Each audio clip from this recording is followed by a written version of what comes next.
Das Atelier Holgur wurde 2022 von zwei Schulfreunden ins Leben gerufen, wovon der eine in Singapur lebt, wo auch der Sitz des Unternehmens ist. Der andere arbeitet in Kopenhagen. Die Uhren selbst werden aber natürlich in der Schweiz gefertigt, und zwar aktuell in Zusammenarbeit mit Schwarz Etienne, wo auch das wunderbare Werk mit Mikrorotor beigesteuert worden ist.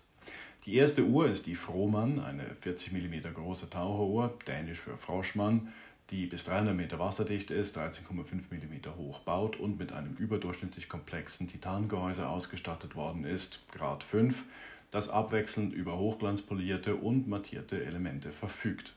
Dazu kommen integrierte Bandstege, also ähnlich wie bei der Tudor FXD, womit die Uhr nur über einem Durchzugsband oder aber einem zweiteiligen Band befestigt werden kann, das von hinten über eine Lasche montiert wird.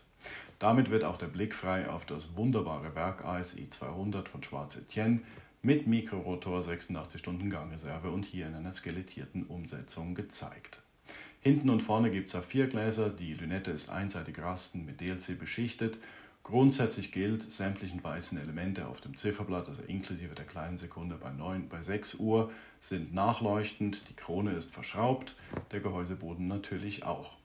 Die schwarze Umsetzung kostet 9.850 Schweizer Franken. Es gibt noch zwei weitere Varianten, die 2023 nachgeschoben worden sind. Währenddem die schwarze auf 100 Stück limitiert ist, sind die grüne und rote Variante mit dem Farbverlauf etwas teurer und auf je 8 Stück limitiert worden. Wer mehr über die Frohmann oder Atelier Holgur erfahren möchte, im Beschrieb des Videos hat es wie gewohnt einen Link mit weiteren Fotos und Informationen zu den Modellen.